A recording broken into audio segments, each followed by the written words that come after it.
죽었어도 장군이고 싶었던 사나이. 그 역시 다른 군인들처럼 4개의 별을 달고 육군 참모총장이 되는 게 꿈이었다. 유신 체제의 마지막 중앙정보부장 김재규.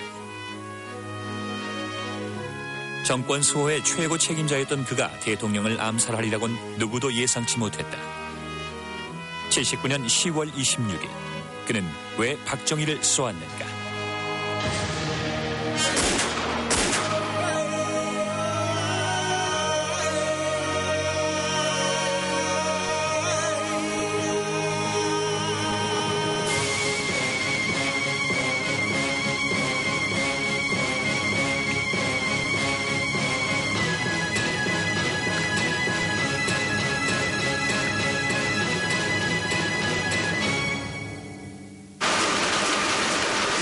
79년 10월 27일 호외가 뿌려졌다. 전날 밤 대통령이 총에 맞아 죽었다는 갑작스런 소식에 전국은 충격에 휩싸였다. 장례 행렬을 보러 나선 사람들로 거리는 인산인해였다. 자세한 내막도 모른 채 국부를 잃어버린 백성들의 통곡은 좀처럼 가라앉을 줄 몰랐다.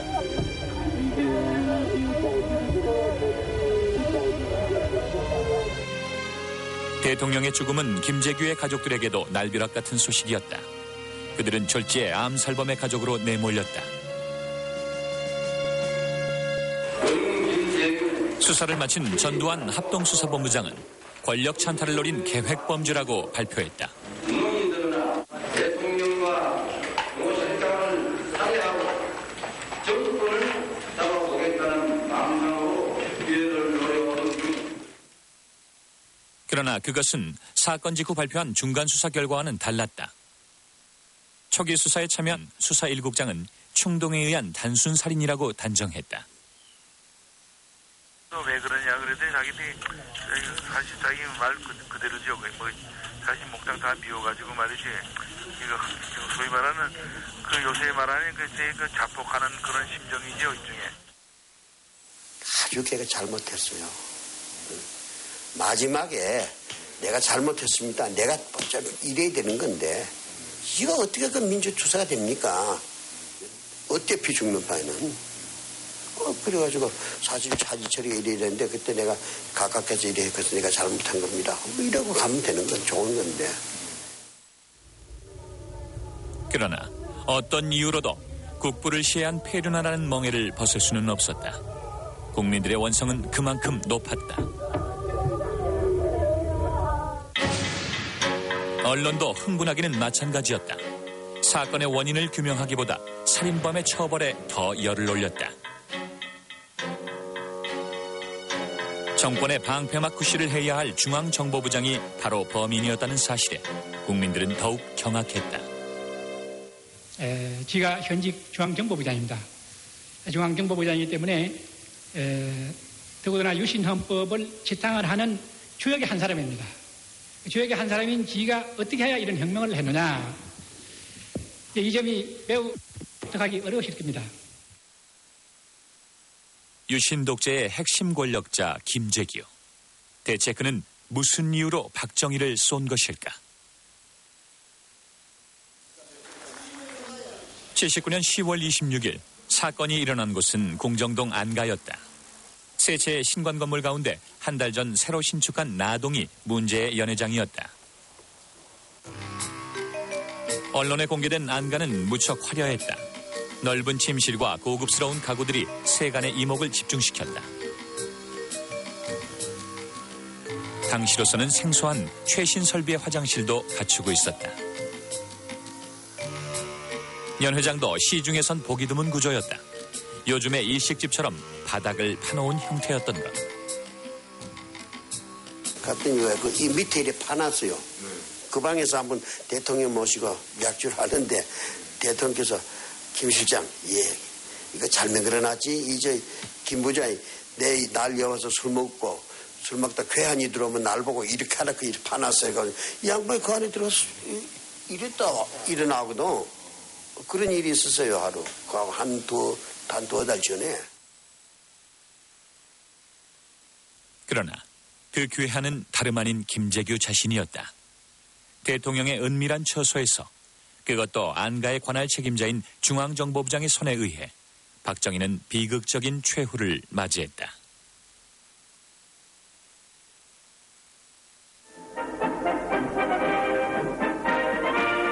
그날 오전 박정희 대통령은 삽교천 방조제 준공식에 참석했다. 헬기를 타고 오면서 반듯하게 정리된 경지를 본 대통령은 이날 무척 기분이 좋았다. 박 대통령은 연회를 준비하라고 지시했다. 김재규가 차지철로부터 통보를 받은 시간은 오후 4시경. 6시에 시작된 연회는 오전 행사와는 달리 분위기가 무거웠다. 화제는 부마 시위와 김영삼을 맴돌았다. 그날은 어떻게 유독히 차제철이 말을 그냥 자꾸 들으시고 이러더만요. 잠깐요 화제가 뭐 끊어지면은 이게 옆에서 또 그냥 차지철이가 그냥 또 저쪽 얘기를 하거든. 그럼 또 돌아가던 대통령이 생각이 말이야. 그것도 맞장구를 치시거든. 이제 몇 번 그런 일이 있었어요. 그러니까 말이 탁 우선 적어지더구만. 지금 생각하니까 그래. 그때 그 당시는 몰랐고 말이 적어지고. 말이 적어지던 김재규가 3차례 드나들더니 총을 빼어들었다. 첫 발은 차지철에게 쏘았다. 그리고 또 한 발은 박정희의 왼쪽 가슴에 명중했다. 현장에는 2명의 여자가 동석했다. 그중 한 사람이 당시 여대생인 신모 씨. 일어나시라고 그랬더니 나는 못 일어날 것 같아 하는 게 평생 죽을 때까지 못 잊어버릴 것 같아요. 그 사람의 그 외침이. 그래요. 아주 보기가 무서워요. 평시에 아주 온화하게 좋게 보이던 사람도 그냥 귀신같이 얼굴이 되는데 그 당시에 김재규 얼굴은 그랬어요. 무서웠어요, 내가. 우발적인 충돌 사태가 야기되어서 당시 현장에 있었던 대부분의 사람들은 우발적으로 일어난 사건이라고 보았다.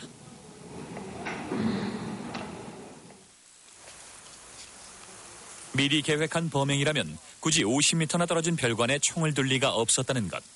집무실은 연회장 2층에도 있었다. 그날 사리가 있었다면은 권총을 그 방에 두었을 리가 없어요. 그날 밥 먹는 그 방에도 2층이 있거든.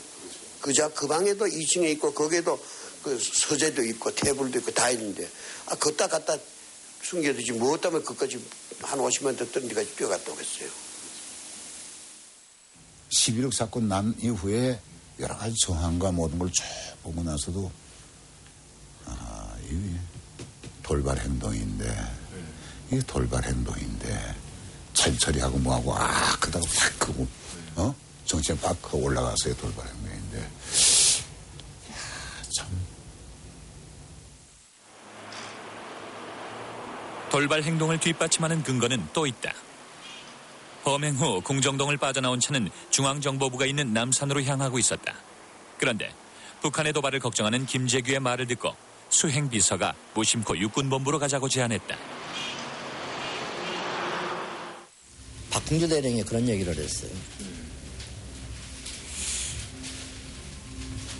남산보다는 육군본부가 상황파악에 더 좋지 않습니까? 그래 그럼 글리 가라. 그때 이미 차는 방향이 남산으로 넘어가야 될 차가 그때는 우리 그 남산 들어가는 입구로 이미 차가 좌회전했을 때예요. 이미 좌회전을 했는데.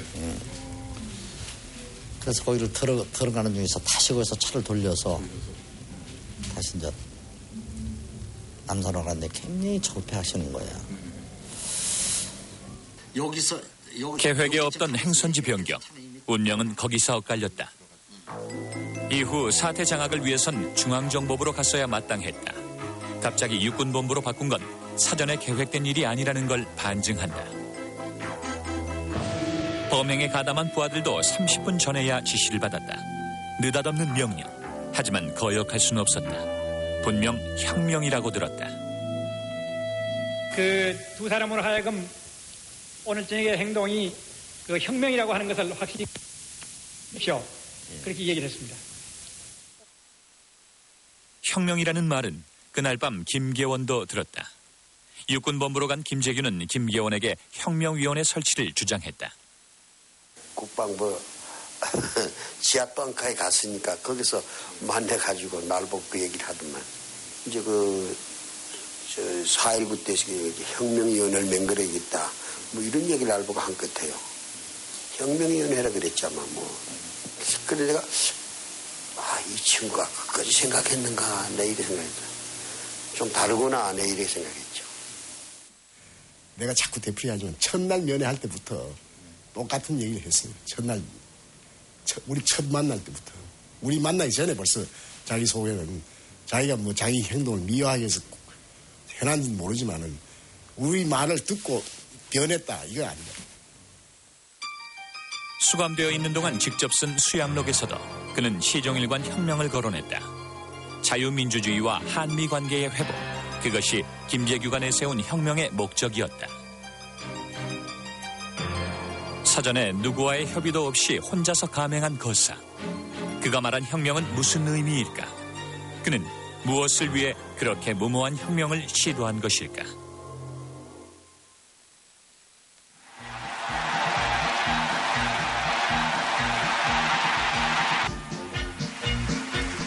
(1979년 6월) 말 미국의 카터 대통령이 한국을 방문했다. 최고 국빈의 방한은 한국 정부를 잔뜩 긴장시켰다. 도덕 정치를 전면에 내걸고 인권 외교를 펼친 카터 정권의 등장은 박정희 대통령에겐 불행한 일이었다.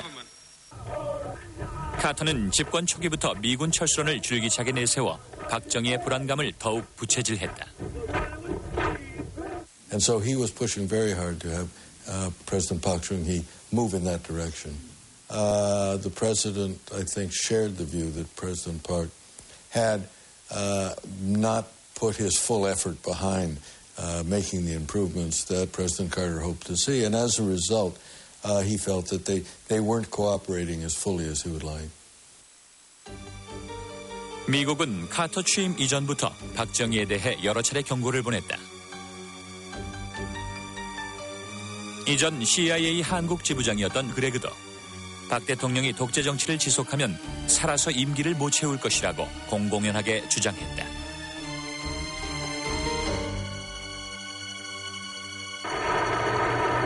한미 관계가 날카롭게 대립각을 세우던 그 와중에 정상회담이 개최됐다.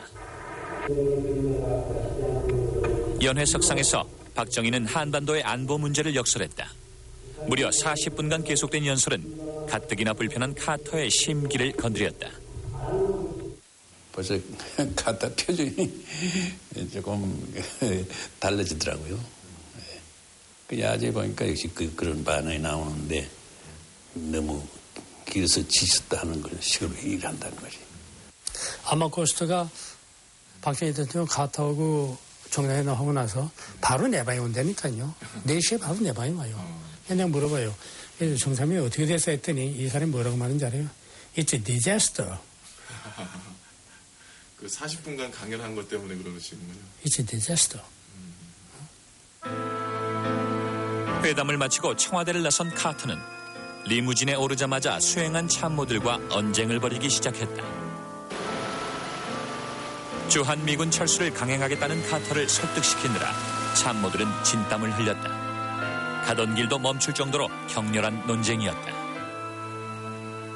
And I remember that President Carter really was not happy with the position of the Republic of Korea government. Secretary Vance and I, and Ambassador Gleistein, and Assistant Secretary of State Holbrooke were all together at that time, and we urged President Carter to avoid getting into a contentious discussion with President Park. 국내 정치 상황도 박정희에겐 부담이었다. 선명 노선을 내세워 야당 총재에 당선된 김영삼은 YH 노조에 대한 공권력 투입에 반발하고 유신 체제의 폭력성을 신랄하게 공격함으로써 박정희 정권의 정면으로 도전했다. 그는 또 뉴욕타임즈와의 인터뷰에서 미국은 더 이상 독재 정권을 지원하지 말라고 말해 박정희를 자극했다. 박정희는 김영삼을 사대주의자로 몰아세우며 의원직을 박탈하겠다고 받아쳤다. 박정희의 강경책은 미국의 불만을 더욱 부추겼다. 구내식당에서 나를 붙들고서 이 사람 이거 제명하면은 시리어스한 리퍼커션이 올 거다 말이야. 큰일 난다고 말이지. 근데 나뿐만 아니라 자기 친한 여러 의원들한테 그렇게 일종의 경고성 우려를 하고. 미국은 김영삼의 제명을 막기 위해 의회와 정부 관료를 망라하며 전방위로 압력을 행사했다. 체제 안정과 정권 유지를 책임진 중앙정보부장으로선 가만히 두고 볼 수 없는 상황. 파국으로 치닫는 전국을 막기 위해 김재규는 직접 김영삼을 만나 설득에 나섰다. 뉴욕타임즈에 난 그 기자회견 내용은 사실이 아니다 하면서 그걸 좀 부인하는 말만 해주면 당신을 그렇게 제명하거나 이렇게 죽이진 않는다, 정치적으로. 그런 얘기를 했다는 거거든요. 간부 회의를 하는데 아까 이야기하듯이 김재규 부장은 김영삼 총재 국회의원 제명을 반대를 했고 야당과 자주 이렇게 설득도 하고 대화도 하고 무엇이든지 수습하려고 애를 썼다니까요. 미국은 한국의 관료 가운데 가장 말이 잘 통하는 사람이 김재규라고 판단했다. 그들은 김재규를 민주주의에 관심이 많은 특이한 정보부장이라고 평가하면서 그를 통해 여러 차례 박 대통령에게 인권 메시지를 전달했다. 그랬더니 그런 식에서 이렇게 말해요. 손 장군이 말하는 외무장관한테 국방장관한테 내가 뭐 말을 해보지만 내 말이 우선 제대로 대통령한테 전달되는 것 같지도 않고 그냥 그 자리에서 그냥 이렇게 뭐 벽에 대해서 뭐 공 던지는 거나 마찬가지로 그 자리에서 튀어나오는 거지. 그랬더니 이분이 하는 말이 김재규 부장은 내가 말하면 조금 알아듣는다 그래요. 내가 깜짝 놀랐어요. 김재규의 설득과 중재에도 불구하고 김영삼의 의원직 제명안은 국회를 통과하고 말았다. 차지철 경호실장의 주도에 따라 공화당 의원들이 상당수 동의한 결과였다.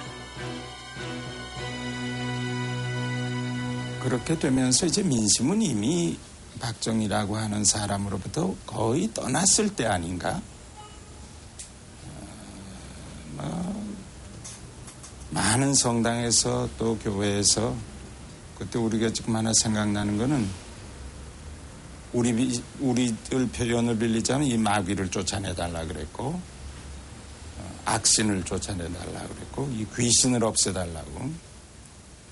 한미 관계라는 건 이런 말할 수가 없었고 매일 미국 신문에 톱 기사고 매일 텔레비에 그냥 야단이고 그러니까 이제 지미 카터 대통령이 바로 그 79년 9월 중순경 어느 모임에서 박정희 정권은 제거돼야 할 악마의 정권이라고 했어요. 김영삼이 제명된 지 이틀 뒤인 10월 6일 글라이스틴 대사가 워싱턴으로 소환됐다. 미국은 21년 만에 다시 대사를 불러들이고 박 정권에 대해 차갑게 돌아섰다. 오늘날 우리나라가 독재를 함으로써 건국 이후 가장 한미 간의 관계가 나쁩니다. 그래서 내가 볼 때는 미국이 영원히 한국은 버리지 않겠지만은 유신 체제가 없어질 때까지 한시적으로는 정책적으로 한국을 버릴 가능성도 다분히 있습니다. 미국의 정책이 만일 바뀐다고 할 때는 또다시 6.25가 오지 말라는 법이 없습니다.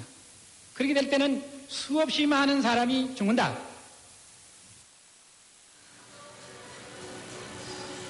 김재규의 우려와 달리 겉으로 보이는 정국은 별다른 동요가 없었다.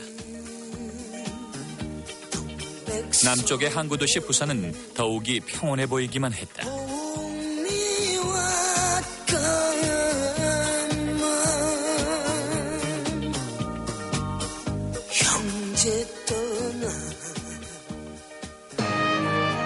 정적을 깨뜨린 건 학생들이었다. 유신 선포 7주년을 하루 앞둔 10월 16일 유신대학이라고 손가락질 받던 부산대 학생들이 경찰의 저지선을 뚫고 교문을 뛰쳐나왔다. 경찰은 당황했다. 시민들까지 가세해 시위대는 순식간에 도심을 장악했다. 좀처럼 보기 드문 일이었다. 가게에다 숨겨주면 사태를 내려가지고 가게 속에다가 숨겨주기도 하고 또 대열이 흩어져가지고 꼴목 있으니까 대열을 못 찾으니까 지나가는 시민들이 학생들 곁에 와가지고 저쪽 가면 대열이 있다 그리로 가라고 안내해주고 스스로 또 먹을 것도 주고 독재에 물러가라 민주주의를 회복하자 학생들뿐 아니고 일반 시민까지 저 역정선날에 올라간 게라 경찰은 최루가스를 쏘며 진압에 나섰지만 속수무책이었다. 밤이 되자 시위 인파는 5만 명으로 불어났다. 폭발한 민심은 도심 곳곳에서 방화를 일으켰고 공공건물에 대한 습격은 이튿날도 계속됐다. 파출소와 공화당 지부 사무실은 시위대의 집중 타격 대상이었다. 시민들의 분노는 마산으로까지 확산됐다. 애국가를 부를 때는 실제로 처음 부르고 두 번 부르고 할 때는 그 심정은 우리가 이 나라를 사랑하는 시민들이니까 우리한테 이런 진정한 뜻을 좀 받아달라는 그런 하나의 제가 생각하는 절규로 생각합니다. 그것을. 네. 계엄 선포 첫날인 18일 새벽 시위 사흘째인 18일 0시를 기해 계엄령이 떨어졌다. 서울과 포항 지역의 공수부대와 해병대가 긴급 투입되고 도심에는 탱크가 주둔했다. 시위대에겐 무자비한 폭력이 돌아왔다. 계엄군에 끌려간 사람들은 대부분 단순 가담한 시민들이었다. 부마 항쟁의 구속자 1,500여 명 가운데 학생은 수십 명에 불과했다. 대통령의 지침은 딱 하나예요. 단시간 내에 끝내라. 딱 그거 한마디예요. 최단 시일 내에 평온은 되찾아야 되겠고 그건 이제 정권 차원이 아니라 국가 차원의 문제니까. 그다음에 희생은 없어야 되겠고 그 고민하다가 결단을 내린 게 그건 발표는 안 한다 해서 탄약은 다 회수해라. 발포를 심각하게 고민할 정도로 부마 시위는 격렬했다. 계엄령이 떨어진 18일 새벽 2시 상황 파악을 위해 서울에서 급히 내려온 사람이 있었다. 중앙정보부장 김재규였다. 국제시장 뒷골목에서 그가 목격한 시위는 생각보다 심각했다. 그건 이미 학생들의 시위가 아니었다. 시민들의 적극적인 가담은 그에겐 충격이었다. 당일 서울로 올라온 김재규는 곧장 청와대에 들어가 부마 시위의 진상을 보고했다. 김재규의 보고를 받은 박 대통령은 불쾌감을 감추지 않았다. 차지철 경호실장까지 합세해 중앙정보부를 공격했다.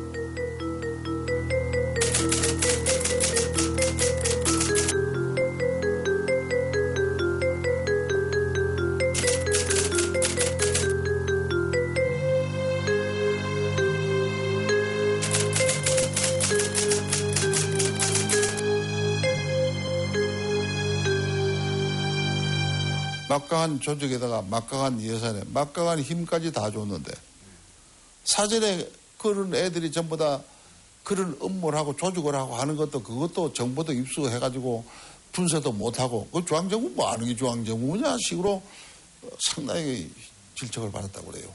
내가 내려가 봤더니 학생 일부가 뭐 소동을 피우고 이런 게 아니고 전체 학생들이 민중과 더불어 소위 밀란을 일으킨 상황이었다. 그게 끔찍한 얘기거든. 충정의 발로로 부산까지 직접 내려가 상황을 살피고 돌아왔으나 김재규에게 돌아온 것은 따가운 질책이었다. 대통령에 대한 실망감은 더욱 커졌다. 거사 하루 전인 10월 25일 청와대에서 다시 안보 소회의가 열렸다. 김재규는 보고서를 재차 작성해서 올렸고 대통령에 대한 그의 직언은 그것이 마지막이었다. 그러니 대통령이 아까 보고를 한번 들어봤어요. 왜 났어? 지금 가서 분석을 내가 직접 현지에 가서 확인하고 다 조사해가지고 보니까 가가 장기 집권에도 불만이 있습니다. 누가 좋아하겠습니까, 그거?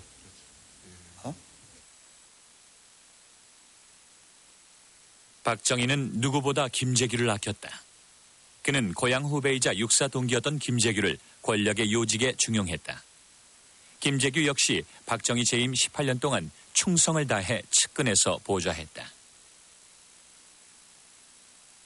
결과적으로 시해를 하셨지만은 평소에 대통령에 대한 충성심에 대해서는 저 개인적으로 의심을 안 합니다. 지극히 대통령을 잘 모시겠다 하는 그런 평소의 그 은행으로 봐서. 청와대에서 드러나는 이런 연락을 받으면은 그냥 가시질 않아요. 궁정리 돌려서 칫솔질이라도 하고 손발을 다시 닦고 머리라도 다시 빗고 아니면 머리가 좀 잘못해서 머리에도 감고 단장을 다시 하고 들어가시고. 그는 살해 후에도 박 대통령에 대한 예의를 잃지 않았다. 재판 과정 내내 박 대통령을 각하라 호칭했고 박선호가 박정희의 사생활을 추궁받을 때도 김재규는 증언을 제지했다. 그때 프라자 호텔 간 것은 바로 그날 연회장에 도와줄 여자를 데리러 간 거죠. 그럼 상상에 맡기겠습니다.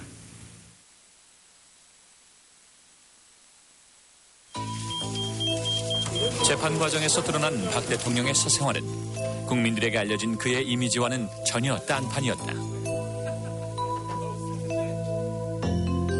18년간의 오랜 권력 유지에서 오는 피로감, 그것이 그를 괴롭히고 있다는 것을 안팎에서 이미 눈치채고 있었다. 그때 그 임기가 이건 마지막이겠지 하는 느낌은 내가 여러 번 가졌어요. 당선했을 때 내가 한 3, 4일 지내고 올라가서 당선 축하합니다 하고 내가 한번 인사를 드리니까 잠시 더 하게 됐어 하는 정도로 말씀하셨죠. 그러니까 당신도 내가 보는데 그때 이제 오래 집권하시고 이제 국내에서도 여러 가지 반발이 있고 하니까 그만둘 때가 왔다는 생각을 하신 것 같아요. But informally, of course, we would discuss among ourselves what would happen after President Park. Not so much after his death, but after he stepped down, or if he should get incapacitated, or something like that. 79년 이미 대내외적으로 유신 체제의 붕괴 조짐이 감지되고 있었던 것. 그럴수록 박정희 대통령은 차지철 경호실장을 의지했다. 각하가 곧 국가라며 정권의 파수꾼을 자임한 차지철은 경호실의 권력을 과도하게 확장했다. 대통령의 등 뒤에서 실권을 휘두른 그를 박정희는 묵인했다. 차지철의 위세가 커질수록 온건파인 김재규의 우려는 깊어졌다. 늘 그런 점에 있어서 김재규가 염려하고 있더군. 어떤 점을요? 글쎄 대통령께서 너무 돌출해서 나가신다. 염려인데 그러다가 보면 또 근데 차지철이 같은 놈이 옆에서 자꾸 바람 흘려서 더하다 이런 얘기. 미국이 작성한 극비 문서에서도 박정희와 차지철의 강경책이 국가를 위기에 빠뜨릴 것이라고 걱정하는 김재규의 고민이 드러나 있다. 11월 19일 미 대사가 본국에 보낸 전문에는 사건 한 달 전 김재규와 나눈 대화를 구체적으로 소개하고 있다.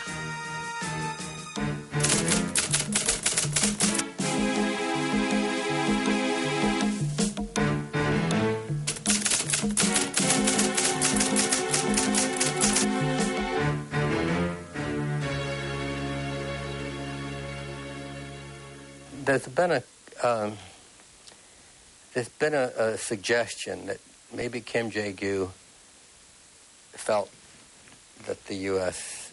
confidence in the president had been so reduced that he had to do something about it. That's pure speculation on our part. We don't know. 이 한미 동맹 그리고 이 국민의 지지 이 두 가지가 사실은 안보에 상당히 큰 양대 지주라고 할 수 있는데 박정희 정권 말기에 한미 동맹 관계도 많이 흔들리고 국민으로부터 어떤 지지도 상당히 격감한 그런 조건 속에서 군인이었고 그 박정희 오랜 동지였던 김재규가 뭔가 그런 관계를 획기적으로 이제 전환시키고 뭐 돌파구를 열 수 있는 그런 방안에 대해서 아마도 상당히 심사숙고를 했을 겁니다. 국내외의 모든 정보를 관할하는 중앙정보부장이라는 직책. 그는 누구보다 정권의 위기를 발빠르게 감지한 인물이었다. 그래서 저는 여러 가지 생각했습니다. 지 나이 이제 참 거기는 53세로 되어 있습니다만 사실은 55이옵시다. 그러니 뭐 지 나이 한 10년이나 20년 끊어받치더라도 좋으니까 이 나라의 자유민주주의 회복시켜놓자. 결국은 나의 명예고 힘이고 목숨이고 또 대통령각하고 나하고 관계에 있어서의 그 의리도 이 소위에 속하는 건 한꺼번에 다 끊어바친다. 그래서 대의를 위해서 내 목숨 하나 버려버린다.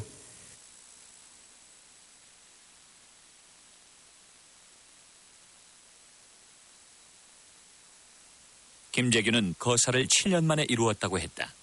7년 동안 그가 품은 뜻은 무엇이었을까?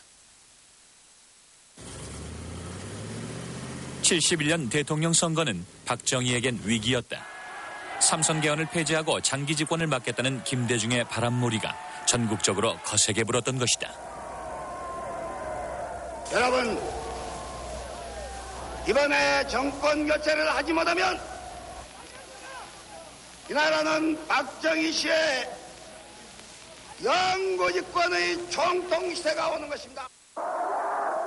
박정희와 공화당은 다급해졌다. 그때 김재규가 마지막 출마를 선언하라고 제안했다.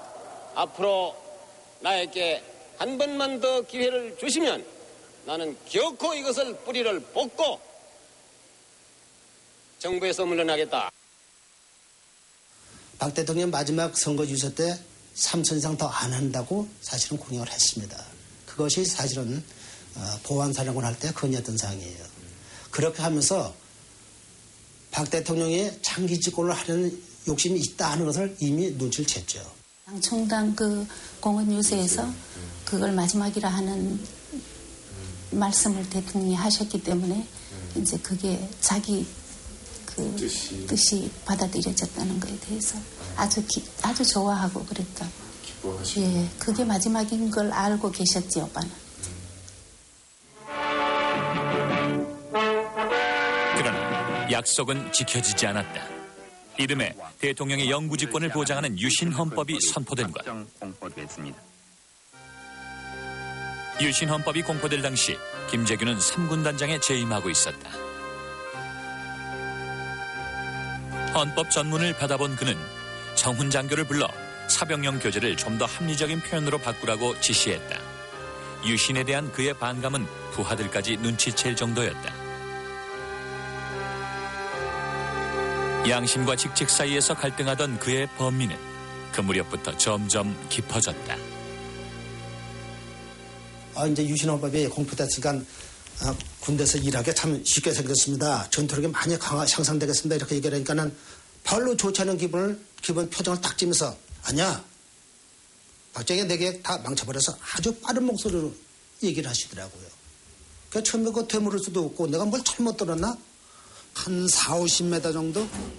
김재규의 매제이자 3군단 시절 작전 참모로 함께 근무했던 오수춘 씨는 한 가지 흥미로운 사실을 알려줬다.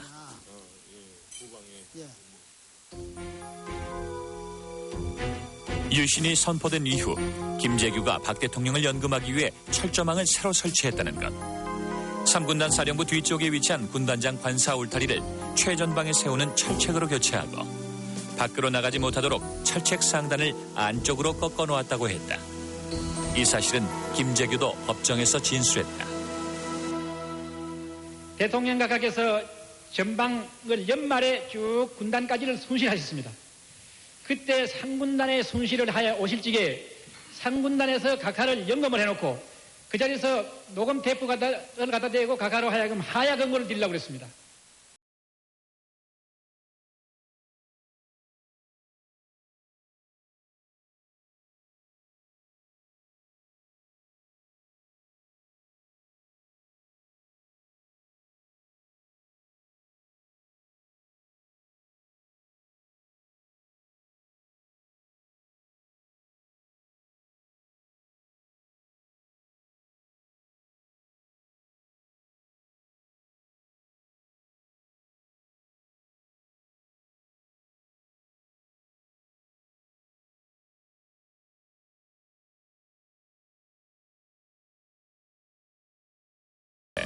체제 수호에 매달렸던 김재규가 뜻밖의 사람과 인연을 맺고 있었다.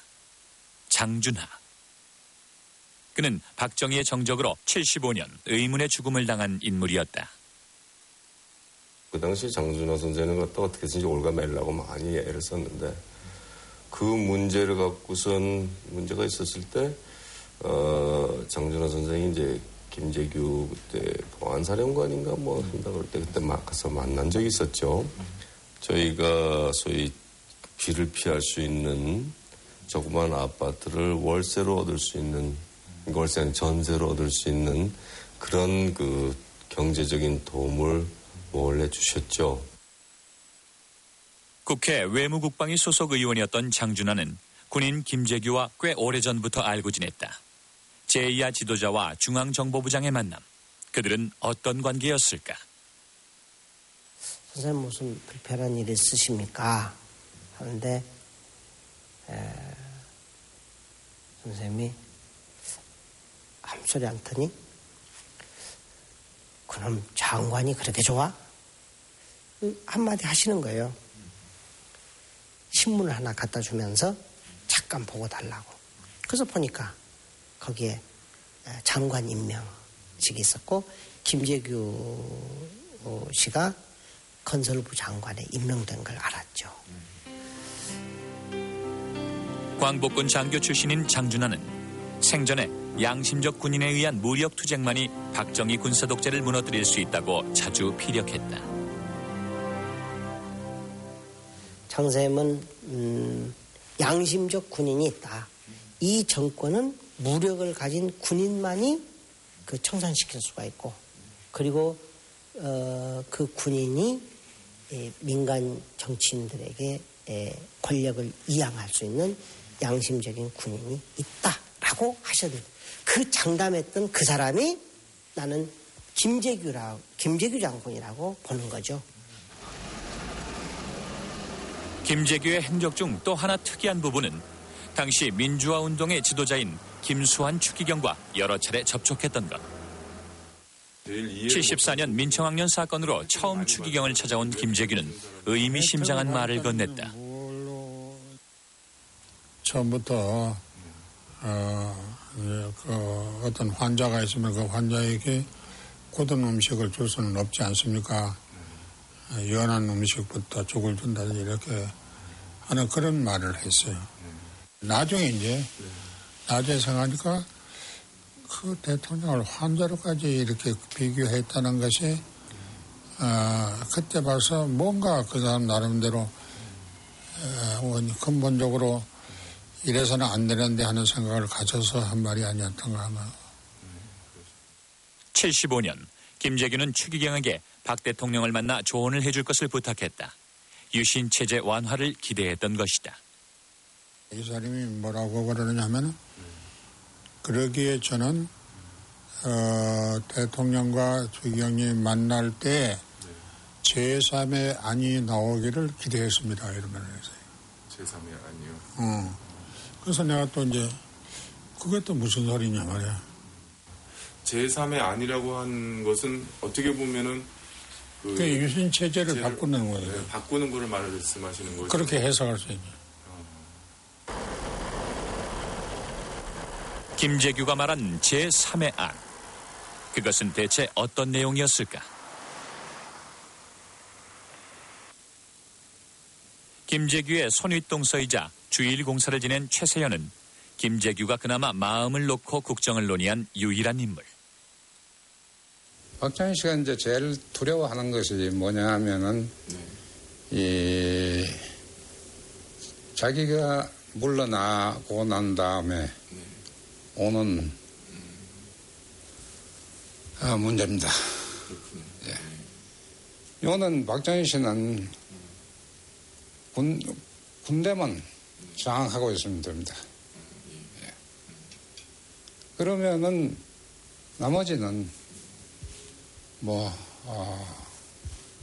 이제 이원제로 해도 자기 안심을 할 수가 있거든. 10월 14일 최서연은 김재규에게 박 대통령의 국내 통치권을 제한하고 통치 권력을 분담하는 구상을 메모로 건네줬다. 그것은 김재규가 미리 부탁한 것이었다. 그러나 두 사람의 계획은 실현되지 못했다. 2주 후 김재규가 단독으로 거사를 실행해버렸기 때문이다. 유신체제를 개혁하겠다는 구상은 끝내 기회를 찾지 못한 채 물거품이 되고 말았다. 집권에 대한 욕심이 있는 것도 아니고 어떤 살이나 사욕이 있는 게 아닙니다. 오로지 자유민주주의를 회복하겠다는 일념에서 이루어진 것입니다. 또 이 혁명의 결과 자유민주주의는 완전히 회복이 됐습니다. 그것이 보장이 됐습니다. 김재규는 대통령의 사례만으로 자신의 혁명은 완수됐으며 권력에 대한 욕심은 없었다고 주장했다. 신문을 맡았던 수사 1국장은 김재규의 집권 의지를 강하게 부인했다. 네, 집권력에 무슨 집권력 그런 것도 생각도 없이 그 사람이 그 집권력을 생각했단 말이죠. 정말 계획적으로 했을 거예요. 아까도 말했지만 계획적으로 했단 말이죠. 이거 성공했습니다. 그러나 합수부가 발표한 최종 수사 결과는 수사 1국장이 내린 결론을 뒤집었다. 그들은 김재규의 암살이 집권을 노린 내란 음모라고 규정했다. 합수부의 발표에 이의를 제기할 수 있는 세력은 없었다. 전두환 합수부장은 정권의 실력자인 중앙정보부장을 수사함으로써 전국의 주도권을 장악했다. 그와 같은 합동수사본부를 편성해서 어떻게 한다 만다 하는 조치가 사전에 시달된 걸 우리는 본 일이 없어요. 그럼 국내에서 갖고 있는지 모르겠을 때 국내에서 갖고 있어야 알아보려니까 정보부 간부들 전부 다 서빙고에 다 데려가서 조사하고 있는데 누구한테 물어봅니까? 그때 8월 달에 보고할 때 충무 1200개의 합동수사본부를 설치할 수 있다 하는 규정이 있습니다. 이것만 보고를 했죠. 전두환 보안사령관이. 그러면은 보안사령부는 어떤 계획을 가지고 있을 것인지 그 계획을 한번 작성해봐라. 보안사령부가 수사권을 쥐게 된 것은 부마 시위 때부터였다. 계엄 시 합수부를 설치할 수 있다고 명시한 충무 1200을 적용해 합수부의 주체를 자처한 보안사령부는 부마 시위와 11.6의 수사를 거치며 권력의 전면으로 급부상했다. 그때에 전두환 보안사령관의 뭐라 그런가 사태를 휘어잡는 순발력 그리고 강심장 아주 놀랐습니다. 대통령 경호실에서 작전 차장보를 역임한 전두환과 육사 11기 동기인 노태우는 하나회를 결성하고 군부의 요직을 두루 장악했다. 그것은 박정희의 지속적인 후원 덕분에 가능했다. 그 박 대통령한테도 책임이 있어요. 전두환이라든지 그 노태우라든지 이들을 지를 잘못 들이는 겁니다. 왜 대통령이 걔들 자꾸 초급장교 애들 왜 상관이 있는데 돈을 준대. 박정희 대통령도 인간인지라 자기 주변을 강화하는데 사병을 양성을 했어.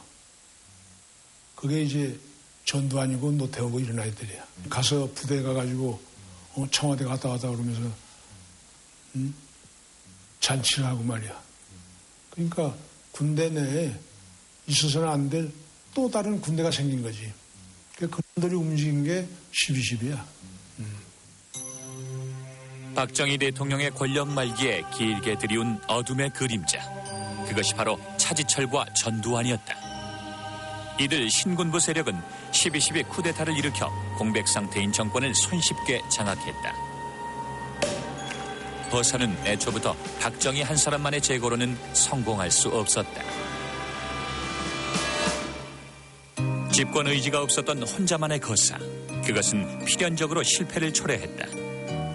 광주에서 피해 학살이 진행되던 80년 5월 24일 김재규는 사형대에 올랐다. 역사는 늘 그렇듯 패배자에게 대가를 요구했다.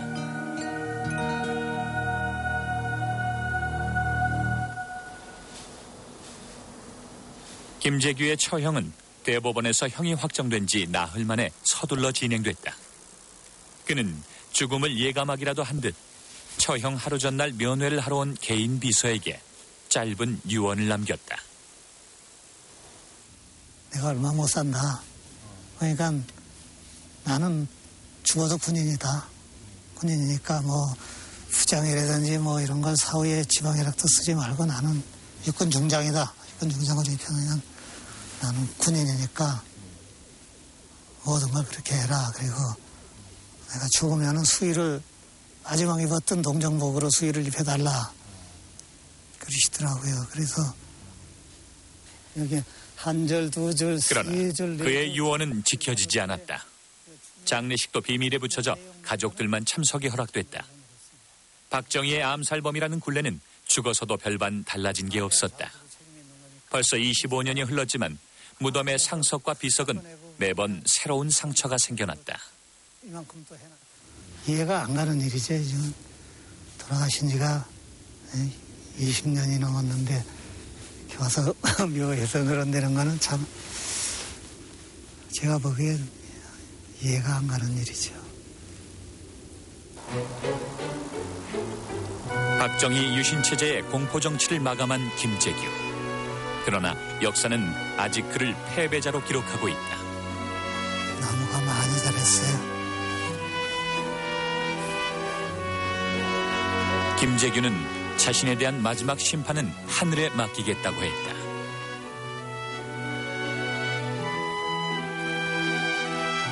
유신의 심장을 쏜 그만의 혁명. 심판은 아직 끝나지 않았다.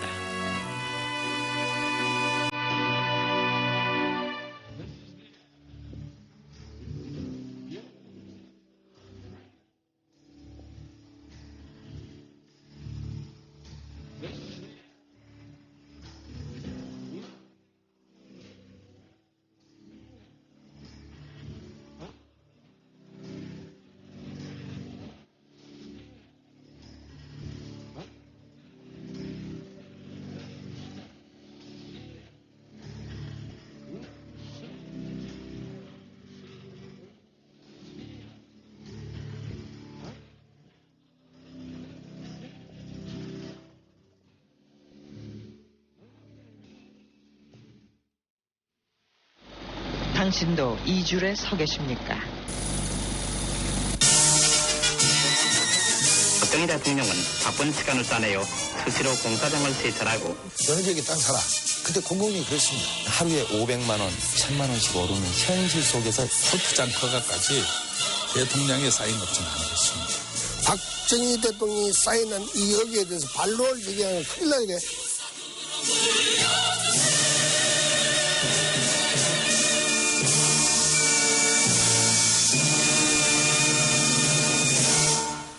투기의 뿌리 강남공화국.